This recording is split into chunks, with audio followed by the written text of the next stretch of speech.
Hi, and welcome to the Insiders by Durham Lane, where we get perspectives from industry thought leaders about strategies that are unifying marketing and sales cycles to help accelerate growth inside your world. Welcome to the Insiders Sales and Marketing Podcast. I'm Simon Hazeldine. I'm a sales transformation strategist and sales performance consultant, helping my clients get more sales more often with more margin. I'm also a keynote speaker and author of several books on sales and negotiation. I'm your host, along with my co-host, the one and only Richard Lane, who is co-founder of Durham Lane, who are an inside sales partner that helps businesses grow their revenue through an integrated sales and marketing methodology. So, Richard, great to be back in the Insiders studio with you and our guest, which would be wonderful if you could introduce them to our listeners, please. Yeah, hi Simon. Great to be back, as you say. Well, I'm thrilled to introduce today's guest. We've got Neil Ritchie. Welcome to the podcast, Neil. Neil is head of global marketing and sales at Motion Services at ABB, an absolutely huge enterprise organization, and really looking forward to hearing Neil's view of the world from inside that sort of a company and how it relates to sales and how we do what we do. So, Neil, welcome. Yeah, thanks, Richard. Thanks, Simon. Pleased to be here. Wonderful. So, Neil, what we normally ask our guests to do is just provide a little bit of background so that the folks listening in can get to know you a little bit. So if you can give us a little bit about your background and how you came to be in the role you're in currently, that would be wonderful. Yeah, I've worked for ABB for, I think it's 33 years now in various roles. Prior to that, I used to work for, it used to be British Steel, but Tata Steel for 11 years. So I've been the customer as well as the supplier in these kind of arrangements. And my career in ABB has travelled through mainly in parallel of the sales function and the service function almost through my entire career. And in the last few years, looking after the division for what's now Motion in the UK and Ireland, which included robotics and included EV charging as well as the motors and drives. And right now, Motion, which is motors, drives, and our digital solutions, has evolved into 7 divisions, and one of which is the service division, which I'm heading up for the marketing and sales function.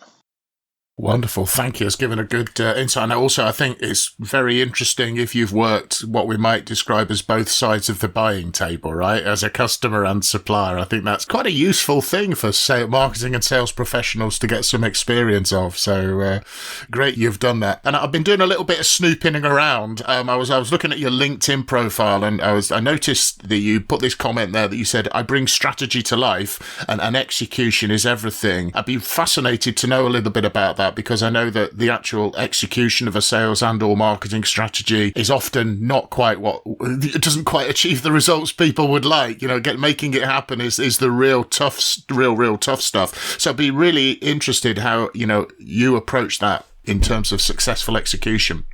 Yeah, it's a good question. I'm quite a simple person in actual fact. So, I take that into the role and I take it into the business.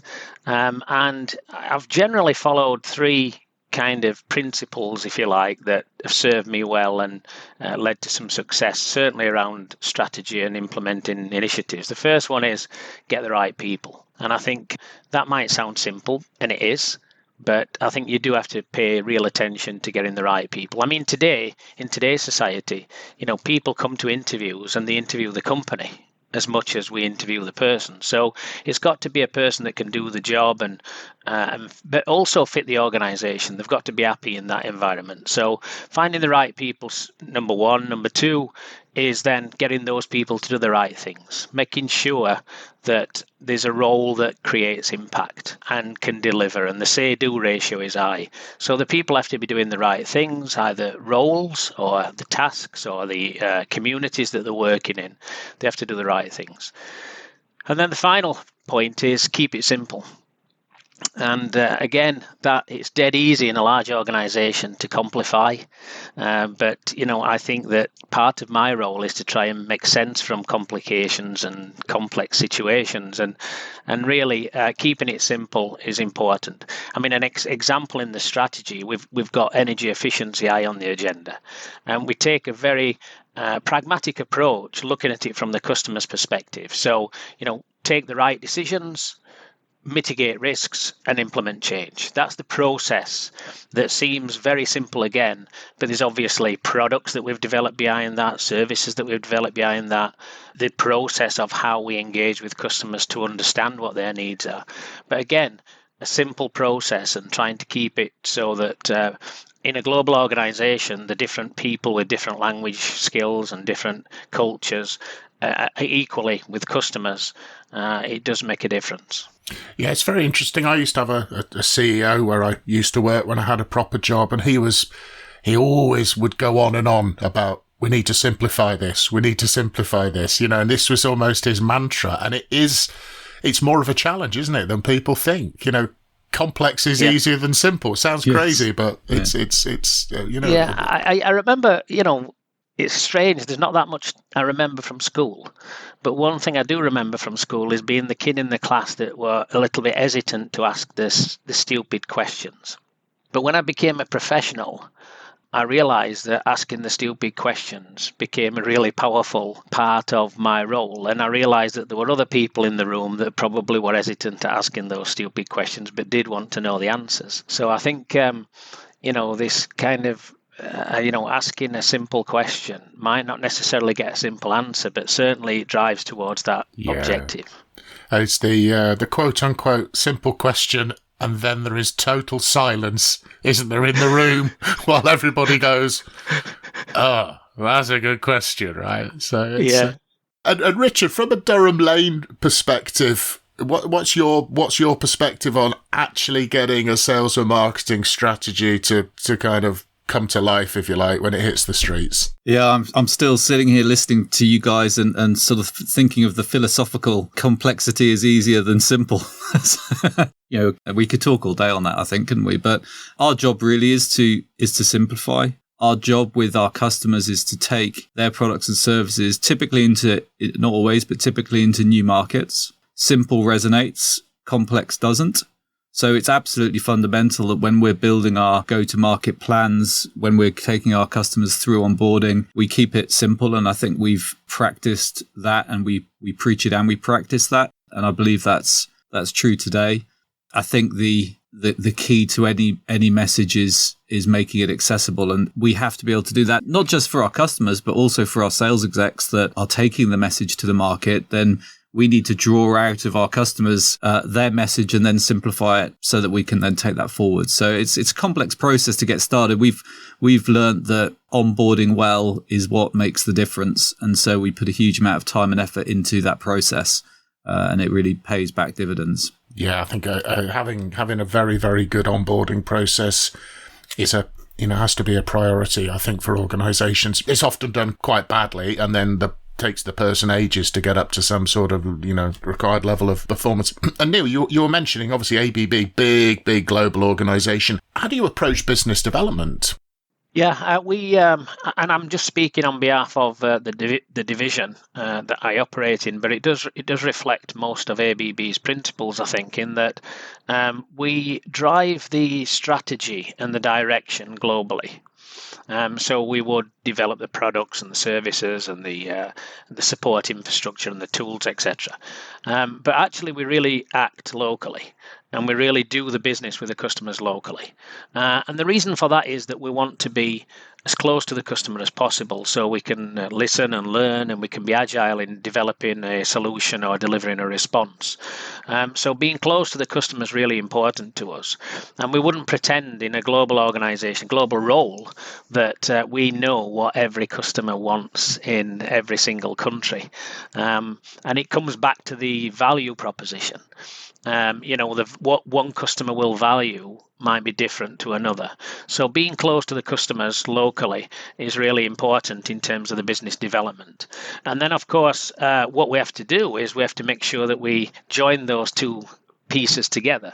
We have to make sure that the global supports the local business follows the global strategy, and the marketing and sales function and communications is a key part of the glue, in fact the glue that brings that together and makes sure that the go-to-market activities are done in a consistent and an harmonious way. It's fascinating. I think the whole concept of value selling and value propositions if you find out what the customer values and show them that, then they'll often pay for it with a higher price, as it was described to me one time. And if you talk about value in your terms, somebody said to me one time, you pay for it with a big discount. So you have to find the discount. So it's an interesting perspective in what does the customer define as value, not what we think it is as sales or marketing professionals. Value is an important topic that's, I think, often misunderstood. I think that people talk about features, they talk about benefits, they talk about these kind of things when we talk about value. But value is different to different people. What you value and what I value might be different. Even on the same product, you might value features more than I do, etc. And I think that it's a topic that I am really fascinated with, because it brings the psychology of sales into the equation as well, in asking the right questions and understanding what the challenges are of the customers. And I think only when you understand the challenge of the customer and their desires can you then understand what the value is that you can offer. It occurs, Neil, all the time when we're interviewing all these great guests that we have on the Insiders around the customer centricity, the customer understanding, and it has to be like a philosophy, doesn't it, in the organisation, not like a tactical kind of thing. You either got to do it or it just doesn't work for you. Neil, could I just bring us back to that global and local piece? I was really interested in that because I think you articulated really nicely the natural friction that exists. You have a global product and services creation, but then you've got a very local customer-driven experience. What happens when the global products and services that you've been created don't fit your local customer base? Yeah, it's a great question, and it does exist. We use the word localization quite a lot in our business, that we try to develop solutions and services and tools that allow for localization.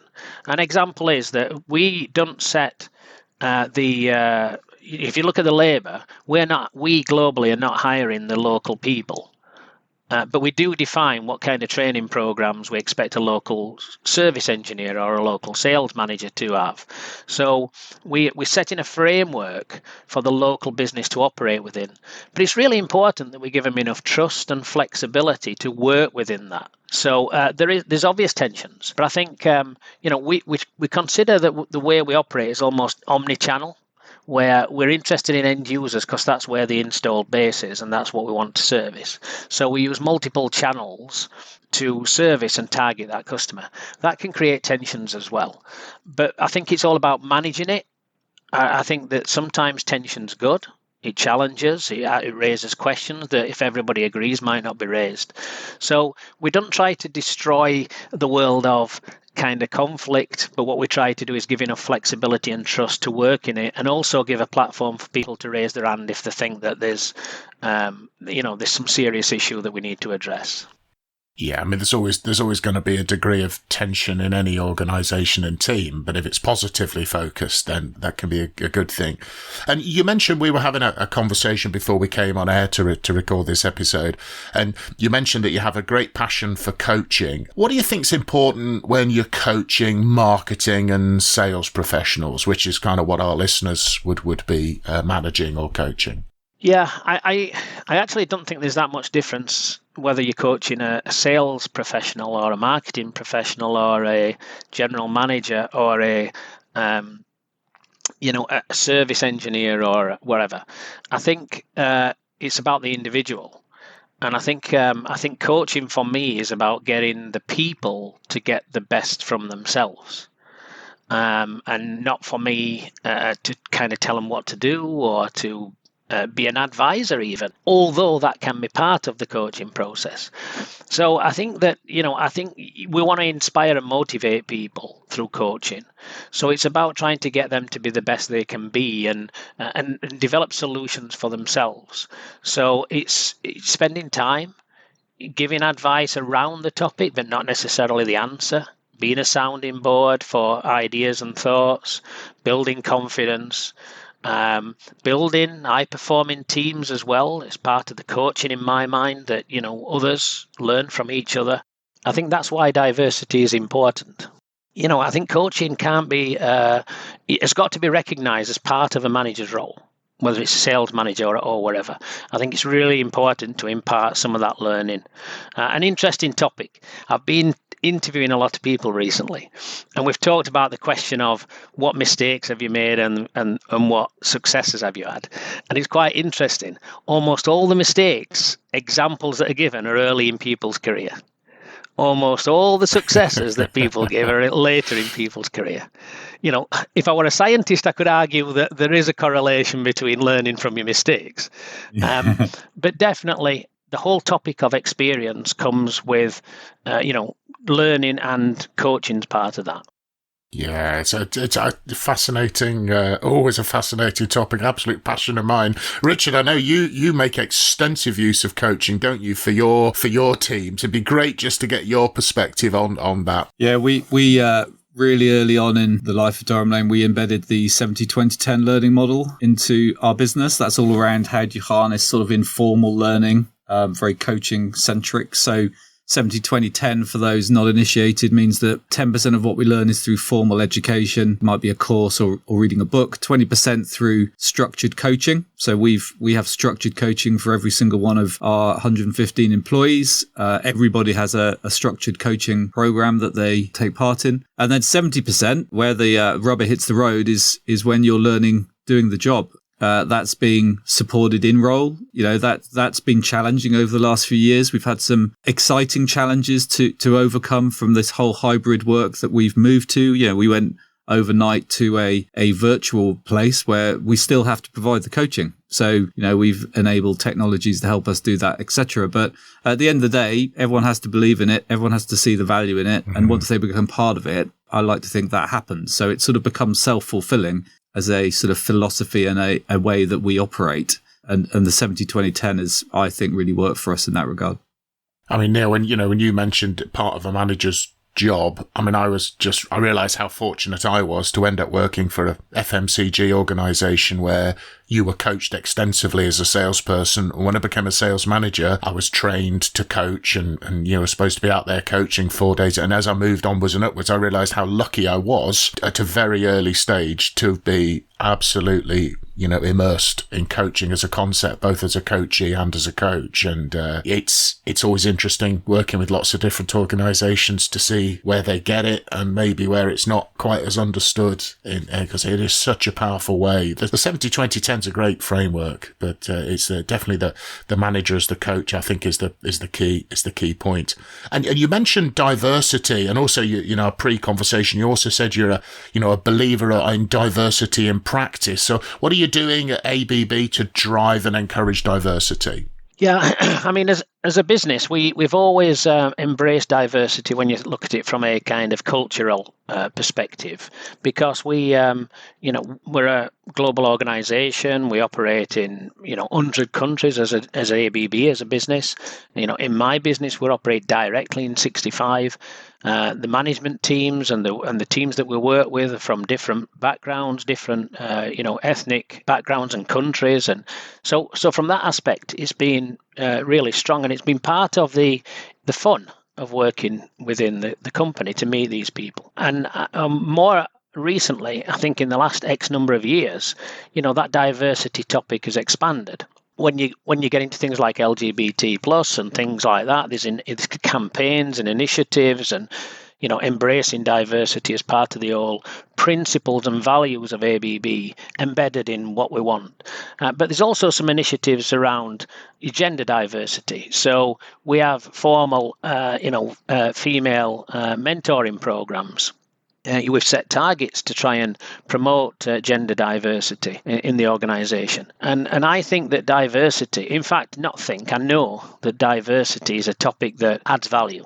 You've got to manage it in the right way. People don't want to be appointed into roles because they're a woman or because they come from this background. No, nobody wants that. And I remember I didn't really fully understand this topic fully. So we invited a lady to discuss why we're not attracting enough female talent into the business. And the first question she asked is, why do you want more women in the business? And my answer, which I weren't that prepared for, but my answer was, well, the objective's not to get more women into the business, in my mind, the objective is to get more talent into the business. And we're missing a pool of talent by not attracting the right people, whether it's because the working arrangements, whether it's because the work-life balance, whether it's because the flexibility of hours.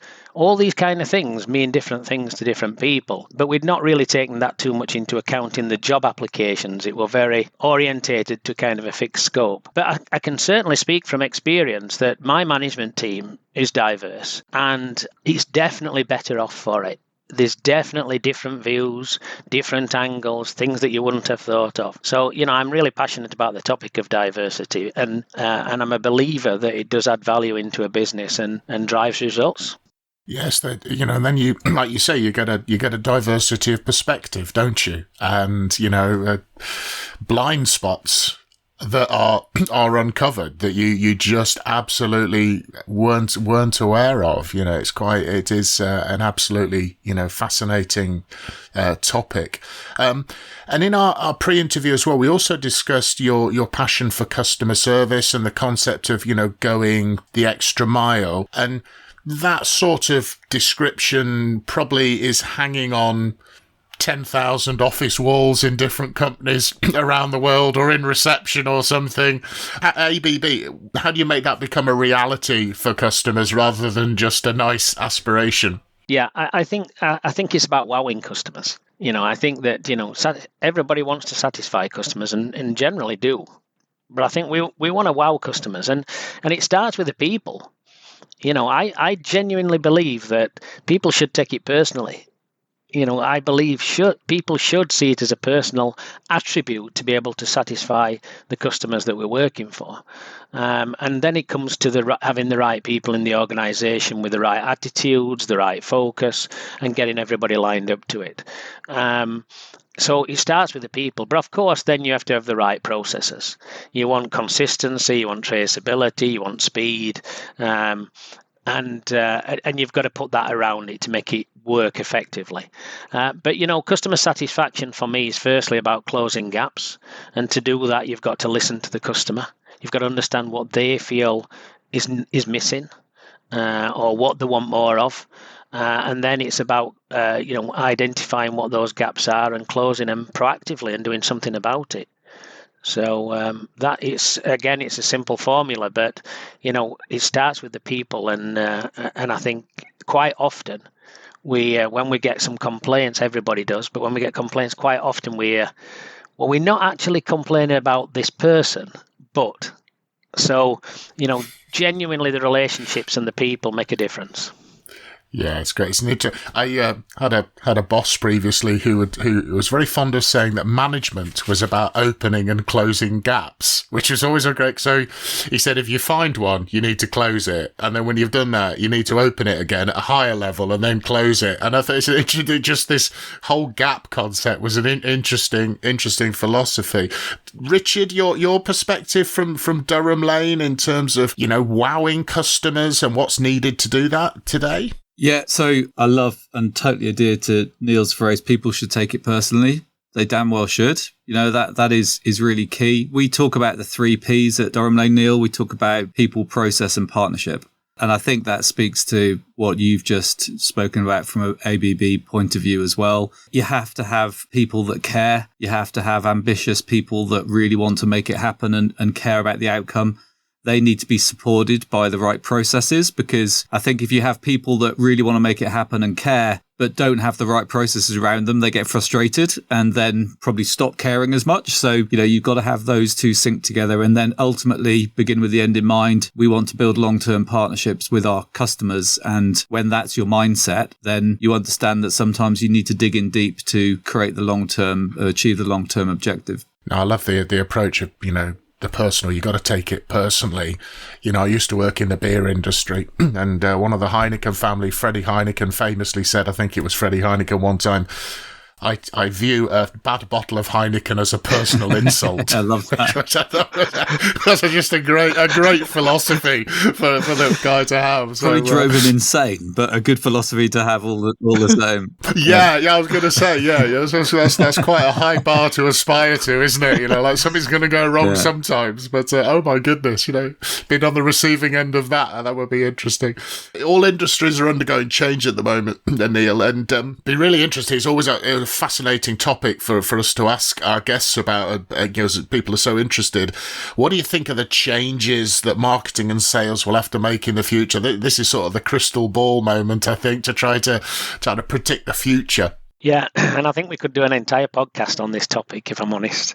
This is a bit of a pet subject of mine, because this is my philosophy. So I'm now giving a kind of my vision, if you like, of how I believe sales will change, certainly in an industrial environment. I think it'll go in three directions. I think the first direction is that a salesperson will develop more into account management, develop more into an executive kind of role, will try to work with customers to help them deliver their results and be more of a consultant.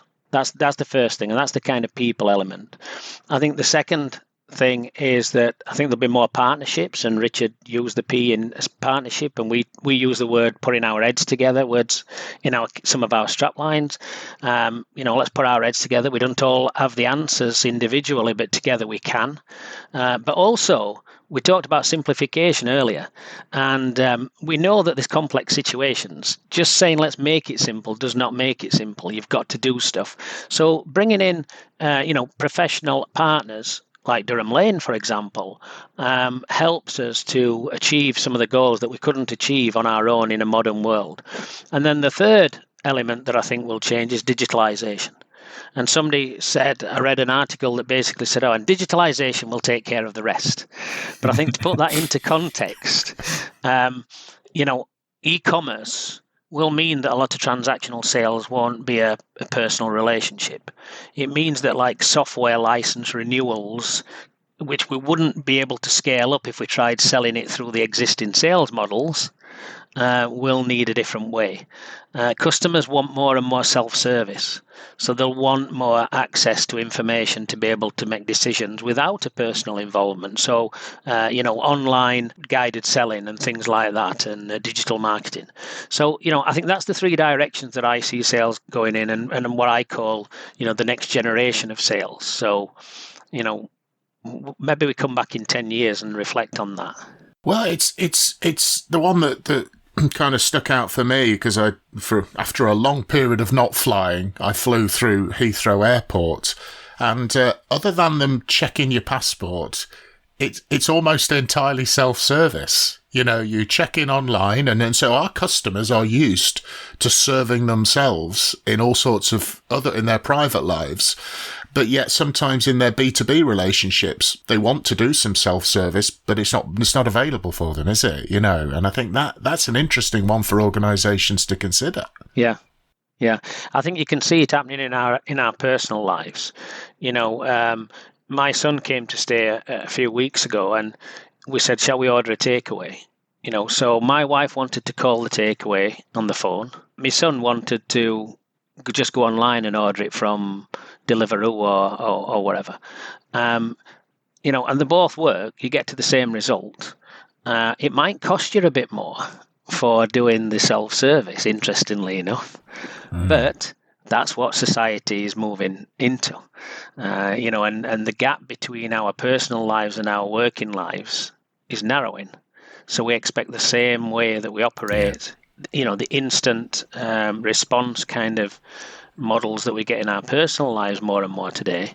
We're expecting the same in a business-to-business relationship as well. Yeah, Simon and I have talked about this before, and I'm a real believer that B2B follows B2C. I think those two worlds are colliding more and more. I wonder, and again, this is sort of from personal life experience, I think we're very happy to self-serve when we want to buy something. But where it's going wrong is that when we have a problem, there's no one to answer the phone. So actually and I use, a relevant story for me is my son's just finished his A-levels. He's meant to be going on holiday with his mates to Magaluf. That's another podcast in itself. And he hasn't got his passport back. And we cannot get hold of, you can't phone anyone. And so I think there's a real opportunity for an organization to excel by having people available for when things, when questions need to be asked and answered. And at the moment it seems to be we're moving in the B2C world into a very self-serve environment, but across the board, rather than just focusing on the areas where self-serve really is effective and where I think there's a huge opportunity for organizations to really stand out from the crowd by enabling people to engage better. Yeah, I think we've got to understand that, it's about the population and the people and the demographic. So I think that you're always going to have kind of a multiple ways to serve the customer, or multiple ways that customer will want to be served in general. So if you look at the demographic of general industry in the UK right now, then, the age population still wants that pick the phone up and talk to somebody more often. But as the Gen Z, as I think it's titled, generation comes through, then there'll be a shift towards that acceptance of online, and then the systems behind it will have to drive it to be more efficient. So, I think there's always going to be this kind of 2-3 kind of topics that cross over as time changes. And the clever bit is making sure that you can serve both effectively. Yeah. Absolutely. Because it comes back to the value proposition. One customer value is picking the phone up and talking to somebody, and another customer value is going online and trying to find out the status of their order or whatever. Yeah, absolutely. Yeah, it's been a theme, as you might imagine, on a sales or marketing podcast. A number of our guests will have said, what does your customer want? Ask your customer. So, if they want to phone you, make sure they can get hold of you on the phone. If they want to chat with you, make sure they can chat, and so I think it's about, whatever channels customers want to use, not the ones we want our customers to use. Yeah. That's the key. Not an easy thing to do sometimes. Yeah, and Simon, it's quite an interesting topic because we've used the word customer a lot in this conversation, and I'm sure a lot of people do. But it's even more granular than that, because it's like, who is the persona? Not the customer, but the person. So, the one customer could have 20 sites. One site could be in one country, one site could be another. In that site, there could be 20 people that we interface with, who all have the purchasing manager who has got a different driver to the efficiency manager and so we've got to pay attention to the individual personas and the people's needs, not just we use the word customer and then think we've got an answer for the customer, but there might be 3 answers for that customer. Well, as we all know, any B2B buying decision, right, you're going to have multiple people involved, and the head of engineering he or she's going to have a really different perspective to the guy in procurement or the HRD or whatever. So, I think it's understand that persona piece is really, really important. Well, Neil, thank you. We could, as we say, probably any of these questions could have been a podcast episode in their own. And so thank you very much for sharing all of your thoughts, ideas, insights and wisdom. It's been absolutely fantastic, and for all of our listeners to benefit from that. So thank you very much for being with us on The Insiders. Thanks, Simon. Thanks, Richard. The Insiders by Durham Lane. Subscribe today to never miss an episode.